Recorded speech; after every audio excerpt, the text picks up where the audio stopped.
पुढच्या आपण बुलेटिनकडे वळतोय वेगवान स्वरूपातल्या बातम्या। राष्ट्रवादी काँग्रेसच्या विलीनीकरणावर जयंत पाटील यांनी भाष्य केलं। अजित पवारांसोबत 11 बैठका झाल्या होत्या। अजितदादा अनेक वेळा माझ्या घरी आले होते असं जयंत पाटील म्हणाले। अजितदादांच्या भेटीदरम्यान सुनेत्रा पवार, पार्थ पवार यांनाही भेटल्याचं जयंत पाटील म्हणाले। जिल्हा परिषद आणि पंचायत समिती निवडणूक काळात दिलीप वळसे पाटील फारच आजारी असल्याची चर्चा होती, त्यावर वळसे पाटलांनी स्पष्टीकरण दिलं। मनसरमध्ये आभार मेळाव्यामध्ये वळसे पाटील बोलत होते, मला काहीही झालेलं नाही, मी भक्कम आहे, फक्त अजितदादांच्या जाण्यामुळे मला भावना आवरत नाहीयेत असं वळसे पाटील म्हणाले। अजित पवारांच्या विमान अपघातानंतर देशात किती अनियंत्रित क्लब आणि धावपट्ट्या आहेत याची चौकशी सुरू असल्याचं नागरी उड्डाण मंत्री मुरलीधर मोहोळ यांनी सांगितलं। डीजीसीए कडून चौकशी केली जाणार असल्याचं मोहोळ म्हणाले। आमदार धनंजय मुंडेंनी मुख्यमंत्री फडणवीसांचा कामधेनू असा उल्लेख केला। देवाभाऊंना आमच्या मनातली इच्छा माहीत आहे असं म्हणत त्यांनी मंत्रिपदाबाबत इच्छा व्यक्त करत भाषणाचा समारोप केला। धाराशिवमध्ये शिवसेनेचे झेडपीचे 2 विजयी सदस्य भाजपनं पळवल्याचा आरोप शिवसेना नेत्यांनी केला। पूजा शिंदे आणि अण्णा बनसोड हे जिल्हा परिषद सदस्य आमदार राणा जगजितसिंह पाटील आणि त्यांचे पुत्र मल्हार पाटील यांनी पळवल्याचा आरोप शिवसेना नेत्यांनी केलेला आहे। विजयी झाल्यानंतर शिवसेनेचे प्रभारी जिल्हा प्रमुख अजित पिंगळे यांनी पळून जाण्यास मदत केली असा आरोप करण्यात आलाय। धाराशिवमधील भाजप आणि शिवसेना, राष्ट्रवादी काँग्रेस आणि अपक्ष असे एकूण 31 जिल्हा परिषद सदस्यांचा कोकणात मुक्काम असणार आहे। शिवसेनेचे 2 सदस्यही भाजप आमदार राणा जगजितसिंह पाटील यांच्याबरोबरच असल्याची माहिती समोर आली आहे। शिवसेनेनं सदस्य पळवल्याच्या आरोपानंतर भाजप आमदार राणा जगजितसिंह पाटील यांनी सोशल मीडियावर फोटो शेअर केला। मालेगावच्या उपमहापौर शाने हिंद यांच्या दालनामध्ये टिपू सुलतान यांचा फोटो लावण्यात आला आणि व्हिडिओ सोशल मीडियावर व्हायरल झाला। राजकीय वातावरण तापलं। वादानंतर उपमहापौरांच्या दालनातला हा फोटो अखेर काढण्यात आलाय। शिवसेनेच्या नगरसेवकांनी यावर आक्षेप घेतला होता। संबंधित फोटो तातडीनं काढण्यात यावा अशी मागणी त्यांनी केली होती। काँग्रेस प्रदेशाध्यक्ष हर्षवर्धन सपकाळ यांच्या एका वक्तव्यानं नवा वाद निर्माण झालाय। टिपू सुलतान एक शौर्य गाजवणारे योद्धे होते। टिपू सुलतानला छत्रपती शिवरायांच्या समकक्ष पाहिलं पाहिजे असं वक्तव्य हर्षवर्धन सपकाळ यांनी केलेलं आहे। टिपू सुलतानची तुलना शिवरायांशी केल्यानं मुख्यमंत्री देवेंद्र फडणवीस हर्षवर्धन सपकाळ यांच्यावर संतापले। टिपू सुलतानची तुलना शिवरायांशी करणं हे अपमानास्पद असून सपकाळांना लाज वाटली पाहिजे असं फडणवीस म्हणाले। काँग्रेसकडून नवा इतिहास लिहिण्याचा प्रयत्न केला जातोय अशी टीका फडणवीसांनी केली। शरद पवारांनी पुन्हा राज्यसभेवर जावं असं काँग्रेस आणि शिवसेना उभाटाचं मत असल्याची माहिती सूत्रांनी दिली आहे। संख्याबळानुसार मवियाच्या वाट्याला राज्यसभेची 1 जागा येणार आहे। या जागेवरून शरद पवारांनी राज्यसभेवर जावं असं मवियाचं मत आहे। राज्यसभेवर जाण्याकरता काँग्रेस आणि शिवसेना उभाटा या दोन्ही पक्षाच्या वरिष्ठ नेत्यांनी शरद पवारांना विनंती केल्याची माहिती आहे। अजित पवारांच्या बारामतीतील सहयोग या निवासस्थानी माळेगाव सहकारी साखर कारखान्याच्या सगळ्या संचालकांची बैठक पार पडली। या बैठकीमध्ये कारखान्याच्या पुढील नेतृत्वाबाबत सविस्तर चर्चा करण्यात आली। सूत्रांकडून ही माहिती मिळते। अजित पवारांच्या जागी आता सुनेत्रा पवारांची चेअरमनपदी निवड करण्याचा निर्णय बैठकीमध्ये झालेला आहे। मंत्रिपद गप्प बसण्याकरता नाहीये, जनतेचे प्रश्न मांडण्याकरता आहे। मंत्रिपद काय चाटायचंय का असा थेट सवाल गणेश नाईकांनी केला आणि पुन्हा एकदा राज्याच्या सत्ताकारणामध्ये खळबळ उडाली। यावेळी त्यांचा रोख थेट उपमुख्यमंत्री एकनाथ शिंदे यांच्याकडे होता। गणेश नाईकांच्या या आक्रमक पवित्र्यानंतर शिवसेनेचे नेते विजय चौगुले यांनी गणेश नाईकांवर गंभीर आरोप केलेले आहेत। सिडकोकडून महापालिकेला देण्यात आलेले भूखंड गणेश नाईकांनी विकले। सिडकोच्या भूखंडाची आणि शहरातील गावांमध्ये अनधिकृत इमारतींची श्वेतपत्रिका काढावी अशी मागणी विजय चौगुले यांनी केली आहे। भाजप आमदार संजय केनेकर यांच्या कार्यालयामध्ये बंदूक सापडल्याची घटना समोर आली आहे। त्यांच्या भेटीकरता आलेल्या व्यक्तीच्या बॅगेत बंदूक आढळलेली आहे। शुक्रवारी रात्री भेटायला आलेल्या व्यक्तीची ही बॅग असल्याची माहिती आहे आणि त्यामुळे संजय केनेकरांचा घातपात करण्याचा प्रयत्न होता का असा संशय असल्याची शंका आहे। संजय केनेकर यांच्या कार्यालयामध्ये बंदूक ठेवणाऱ्याला पोलिसांनी ताब्यात घेतलेलं आहे। रितेश होळकर असं बंदूक ठेवणाऱ्या तरुणाचं नाव आहे। केनेकर यांच्या कार्यालयातील सीसीटीव्हीद्वारे या आरोपीची ओळख पटवण्यात आलेली आहे। क्रांती चौक पोलिसांनी आरोपीला ताब्यात घेतलेलं आहे। विधानसभा अध्यक्षासोबत ही हाणामारी कुठे आणि का झाली? राहुल नार्वेकरांनी तिथून पळ का काढला? तुम्ही सांगताय की मी सांगू, अशी पोस्ट केली आहे खासदार संजय राऊतांनी आणि एक व्हिडिओ सुद्धा त्यांनी एक्सवर टाकलेला आहे. दादा असताना दोन्ही पक्षाच्या एकत्रीकरणाबाबतचा निर्णय झाला होता, मात्र आता आम्ही हा विषय बंद केलाय, असं मोठं विधान शशिकांत शिंदेंनी केलं. अजित पवारांच्या अपघाती निधनानंतर सुरू असलेल्या राजकीय चर्चांवर छगन भुजबळांनी प्रतिक्रिया दिली. दररोज विलिनीकरणाची चर्चा आणि घाई करण्याचं कारण काय, असा सवाल भुजबळांनी केला. मोठी बातमी आहे.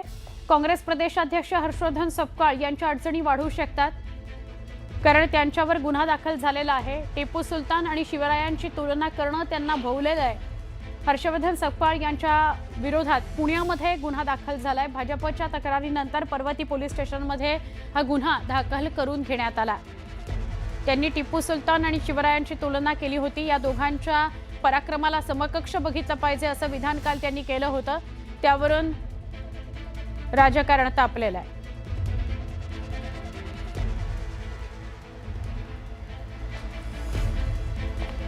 हर्षवर्धन सपकाळ यांच्यावर गुन्हा दाखल झालेला आहे. पुण्यामधली ही बातमी आहे. पुण्यामध्ये त्यांच्यावर गुन्हा दाखल झालाय.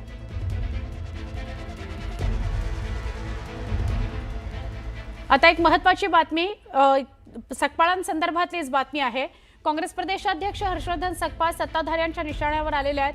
छत्रपती शिवाजी महाराजांबाबत केलेल्या विधानावरून त्यांच्यावर जोरदार टीका होऊ लागलेली आहे. टिपू सुलतान एक शौर्य गाजवणारे योद्धे होते. टिपू सुलतानला छत्रपती शिवाजी महाराजांच्या समकक्ष पाहिलं पाहिजे, असं वक्तव्य हर्षवर्धन सपकाळ यांनी केलं होतं.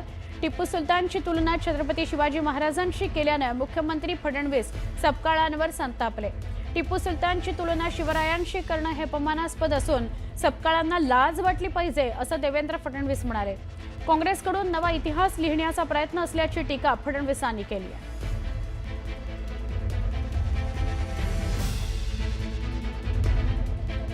छत्रपती शिवाजी महाराजांचं शौर्य ज्या पद्धतीचं आहे आणि एक स्वराज्य नावाचा त्यांनी ज्या पद्धतीने एक विचार दिला आहे, अगदी त्यांच्याच मांडेआळीमध्ये त्यांच्यानंतर त्यांच्या बऱ्याच कालावधी लोटल्यानंतर त्यांचा आदर्श घेऊन टिपू सुलतान यांनी इंग्रजांच्या विरोधात कुठेतरी लढा पुकारला होता.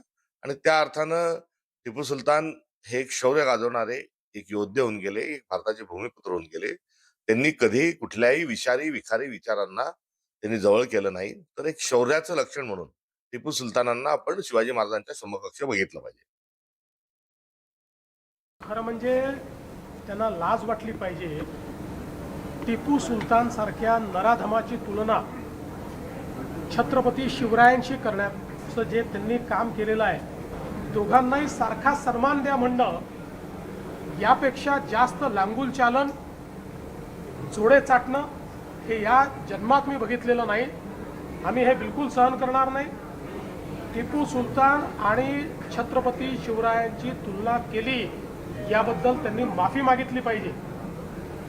आणि अशा पद्धतीनं जर ते बोलत असतील, काँग्रेस पक्षामध्ये थोडी जरी नैतिकता राहिली असेल तर काँग्रेस पक्षाने देखील याचा कॉग्निझन्स घेतला पाहिजे. हर्षवर्धन सपकाळ यांच्या विधानाचा भाजप प्रदेशाध्यक्ष रवींद्र चव्हाण यांनी समाचार घेतला. एक्सवर पोस्ट करत चव्हाणांनी सपकाळांवर टीका केली. काशी की कला जाती मथुरा मस्जिद होती, अगर शिवाजी न होते तो सुन्नत सबकी होती.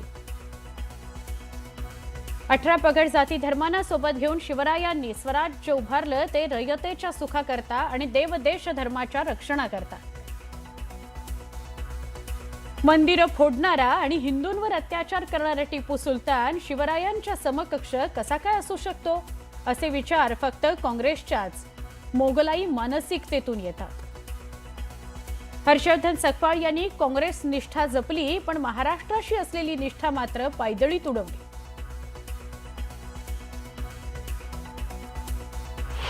छत्रपती शिवाजी महाराजांची तुलना जबरदस्तीने धर्मांध राजवटीचं प्रतिनिधित्व करणाऱ्या टिपू सुलतानशी करणं म्हणजे इतिहासाचा अपमान आहे.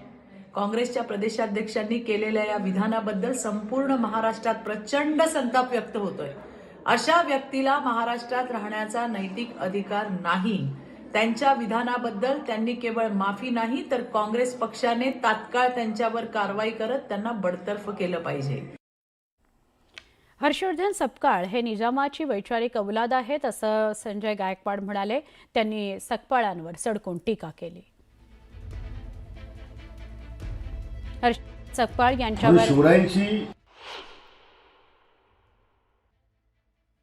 शिवरायांची तुलना ही कोणाशी होऊ शकत नाही. टिपू सुलतानांची लढाई इंग्रजांसोबत नक्की त्या ठिकाणी झाल्या, परंतु शिवरायांची त्याची तुलना होऊ शकत नाही.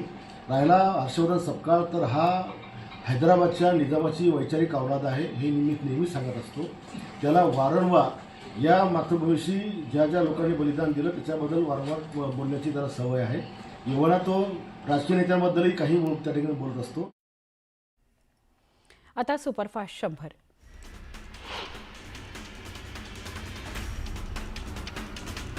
अहमदपूर अहिल्यानगर राष्ट्रीय महामार्गावर बर्निंग कारचा थरार बघायला मिळाला. सकाळी 6 वाजल्याच्या दरम्यान धावत्या कारनं पेट घेतला. सुदैवानं लिंबा गणेश इथल्या मेंगडे डॉक्टर दाम्पत्य यातनं बचावलेलं आहे. बहुप्रतीक्षित कसारा मनमाड दरम्यान 3ऱ्या आणि 4थ्या रेल्वे मार्गाच्या प्रकल्पाला केंद्रीय मंत्रिमंडळाच्या बैठकीमध्ये मान्यता देण्यात आली. 131 किलोमीटर लांबीच्या या रेल्वे मार्गाकरता तब्बल 10,154 कोटी रुपये खर्च अपेक्षित आहे. कसारा इगतपुरी दरम्यान रेल्वे गाड्यांना मार्गस्थ करताना अतिरिक्त इंजिन जोडावं लागतं. हा प्रकल्प पूर्ण झाल्यानंतर त्याची गरज भासणार नाही. मुंबई ते विजयदुर्ग प्रवास आता केवळ 5 तासांमध्ये पूर्ण होणार आहे. महाराष्ट्र सागरी मंडळानं रो सेवेकरता निविदा प्रसिद्ध केलेल्या आहेत.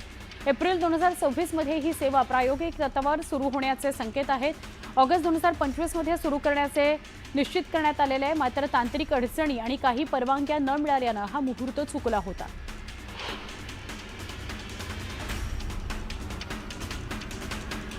मुंबईमध्ये 14 आणि 15 फेब्रुवारीच्या वीकेंड दरम्यान हवामानात मोठे बदल होणार आहेत. गेल्या काही दिवसात कमाल तापमान 30 ते 34 अंश सेल्सिअस दरम्यान नोंदवलं गेलं होतं, पण शनिवार आणि रविवारी 35 ते 36 अंश सेल्सिअस इतकं तापमान होण्याची शक्यता आहे. हवामान विभागानं काही जिल्ह्यांमध्ये उष्ण आणि दमट वातावरण राहण्याची शक्यता असल्याची माहिती दिलेली आहे. मुंबईच्या प्रदूषणामध्ये दिवसेंदिवस वाढच होत चाललेली आहे. शहरातील जवळपास 24 भागांमधला AQI 200 पार गेलेला आहे. या वाढत्या प्रदूषणामुळे नागरिकांमध्ये श्वसनाच्या तक्रारी वाढू लागलेल्या आहेत. DGCAनं वैमानिकांच्या मद्यप्राशन चाचणीचे नियम अधिक कठोर केले असून या चाचणीचे व्हिडिओ रेकॉर्डिंग करण्याचे आदेश यंत्रणांना दिले आहेत. तसंच हे व्हिडिओ रेकॉर्डिंग किमान 6 महिने जतन करून ठेवण्याचे आदेशही DGCAनं दिले आहेत. सध्याच्या नियमावलीनुसार वैमानिक आणि केबिन कर्मचारी विमानात चढण्यापूर्वी तसंच विमान उड्डाण पूर्ण झाल्यानंतर त्याची मद्यप्राशन चाचणी करण्यात येते. ठाणे कोस्टल रोडच्या पहिल्या टप्प्याचं काम वेगात सुरू आहे. 8 महिन्यांपूर्वी सुरू झालेल्या या प्रकल्पातील उन्नत मार्गाच्या पायाभरणी कामांपैकी 50% अधिक कामं पूर्ण झाली असून पिअर कॅप आणि आयगर्डर उभारणी सुरू आहे. त्यामुळे ठाणे आणि परिसरातील वाहतुकीला चालना मिळणार असल्याचं सांगण्यात येत आहे. केंद्र सरकारच्या प्रधानमंत्री मत्स्य संपदा योजना अंतर्गत राज्याच्या 2025-26 वार्षिक कृत आराखड्यामध्ये मंजुरी मिळालेली आहे. अंधेरीतील मरोळ इथं 138 कोटी खर्चून आधुनिक घाऊक मासळी बाजार उभारण्यास प्रशासकीय मान्यता देण्यात आली आहे. निर्णयामुळे मुंबईतील मासळी व्यापाऱ्याला आधुनिक पायाभूत सुविधा मिळणार आहेत. मत्स्य व्यवसाय क्षेत्राला मोठी चालना मिळणार आहे. मालमत्ता कर थकवणाऱ्या मोठ्या थकबाकीदारांविरोधात महापालिकेने आक्रमक पवित्रा घेतला आहे. वारंवार सूचना देऊनही कर न भरणाऱ्या टॉप 20 मालमत्ता धारकांची यादी प्रशासनानं प्रसिद्ध केलेली आहे. धक्कादायक बाब म्हणजे म्हाडा ही सरकारी संस्था 63 कोटी 21 लाख रुपयांच्या थकबाकीसह या यादीत पहिल्या क्रमांकावर आहे. त्याचबरोबर सुशील कुमार संभाजी शिंदे प्रतिष्ठानचाही या यादीत समावेश आहे. देशातील स्टार्टअप संस्कृतीला चालना देण्याकरता केंद्र सरकारनं फंड्स ऑफ फंड्स 2.0 या योजनेला मंजुरी दिलेली आहे. केंद्र सरकारनं शनिवारी 10,000 कोटी रुपयांच्या फंड्स ऑफ फंड्स 2.0 या योजनेला मंजुरी दिली आहे. पंतप्रधान नरेंद्र मोदींच्या अध्यक्षतेखाली झालेल्या मंत्रिमंडळाच्या बैठकीमध्ये महत्त्वाचा निर्णय घेण्यात आला. हा निधी प्रामुख्याने डीप टेक नाविन्यपूर्ण उत्पादन क्षेत्रातील स्टार्टअप्स आणि सुरुवातीच्या टप्प्यातील उद्योगांना पाठबळ देण्याकरता वापरला जाणार आहे. भारतीय रेल्वेने आपल्या लाखो प्रवाशांना मोठा दिलासा देण्याचा निर्णय घेतलेला आहे. आतापर्यंत प्रथमच श्रेणी आणि एसी डब्यांमध्ये स्वच्छता बिनचूक असल्याचं अनेकदा दिसून येत होतं, परंतु सामान्य डब्यांमध्ये प्रवास करणाऱ्या प्रवाशांना घाण आणि दुर्गंधीमध्ये प्रवास करावा लागत होता. अनेकदा जनरल डब्यामध्ये ट्रेन चालू असताना सफाई कर्मचाऱ्यांना त्यांच्यापर्यंत पोहोचणं कठीण होतं. यावर आता स्थानकांवर थांबे असताना सफाई कर्मचारी जनरल डब्यामध्ये उतरतील आणि शौचालय आणि कचराकुंडी आणि डब्यांची पूर्ण स्वच्छता करतील असं सांगण्यात आलंय. राज्य सामायिक प्रवेश परीक्षा कक्षातर्फे 2026 मध्ये घेतलेल्या शैक्षणिक वर्ष 2026-27 साठी LLB अभ्यासक्रमाच्या प्रवेश नोंदणीला 15 मार्च 2026 पर्यंत मुदतवाढ देण्यात आली. आतापर्यंत या अभ्यासक्रमामध्ये 26,061 विद्यार्थ्यांनी अभ्यासक्रमाकरता नोंदणी केलेली आहे. प्रवेश परीक्षा 8 मे 2026 ला होणार आहे.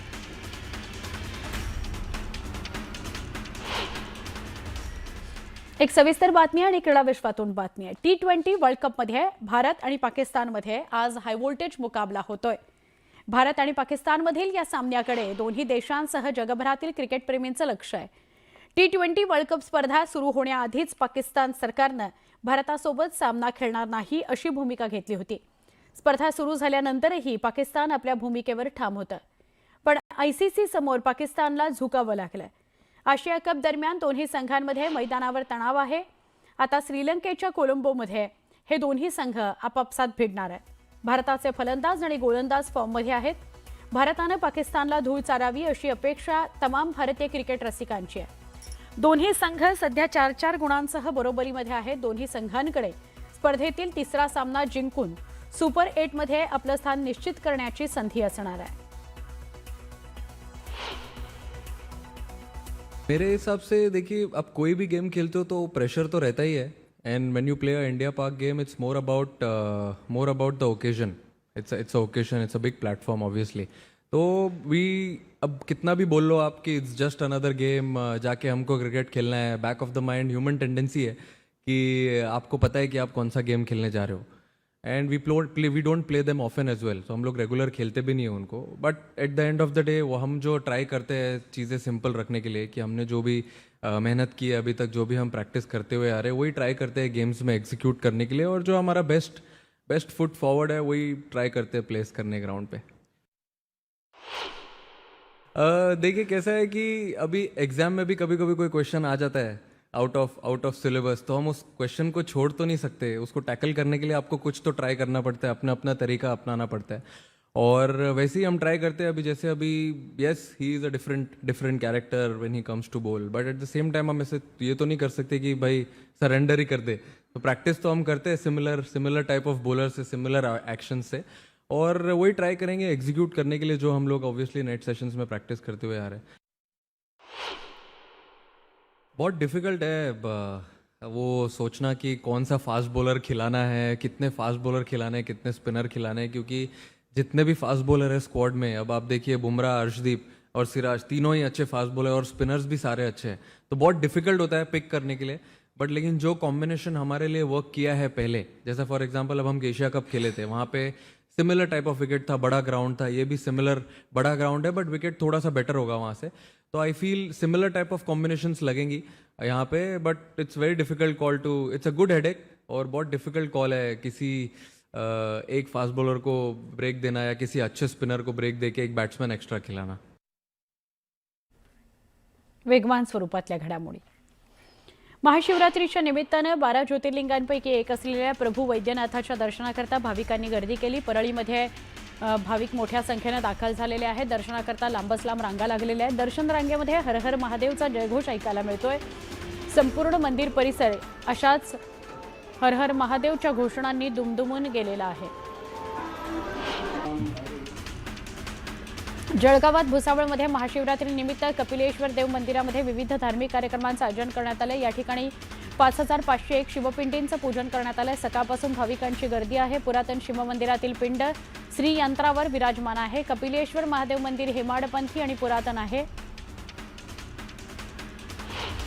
वर्ध्याच्या महादेवपुऱ्यातील हेमाडपंथी महादेव मंदिरामध्ये महाशिवरात्री निमित्तानं शंभू महादेवाच्या दर्शनाकरता भाविकांची गर्दी उसळली. महाशिवरात्री निमित्त मंदिरात सकाळपासूनच भक्तिमय वातावरण होतं.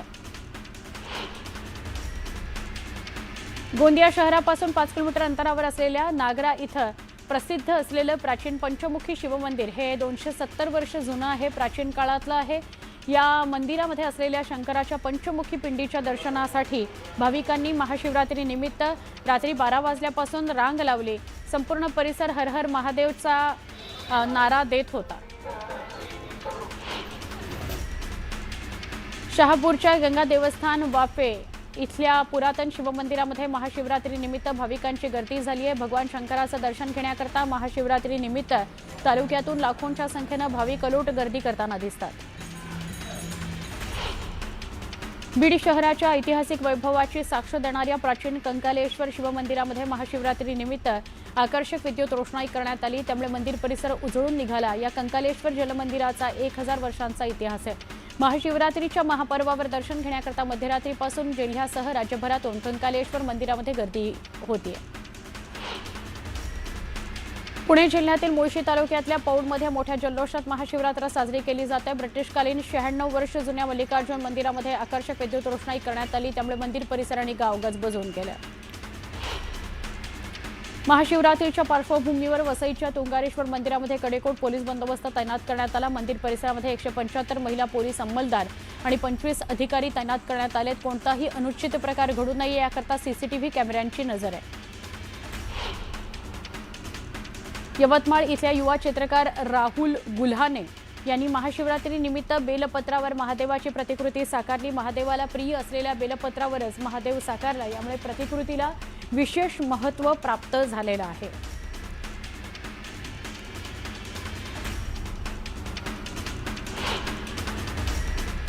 रणवीर सिंग धमकी प्रकरणात मोठा खुलासा झालेला आहे. बिश्नोई गँगच्या हॅरी बॉक्सरनं ही धमकी दिली असा प्राथमिक अंदाज आहे. रणवीरच्या मॅनेजरच्या नंबरवर एक व्हॉइस नोट आली होती आणि त्या माध्यमातून धमकी आली होती. तो आवाज बिश्नोई गँगच्या हॅरी बॉक्सर याच्यासोबत जुळत असल्याचं प्राथमिक तपासात समोर आलंय. याबाबत अधिक तांत्रिक आणि फॉरेन्सिक पुरावे गोळा करण्याचं काम सुरू आहे. दरम्यान रोहित शेट्टी यांच्या घराबाहेर झालेल्या गोळीबारानंतर लगेचच ही धमकी आल्याचं सांगितलं जात आहे. खबरदारीचा उपाय म्हणून रणवीर याच्या सुरक्षेत वाढ करण्यात आलेली आहे.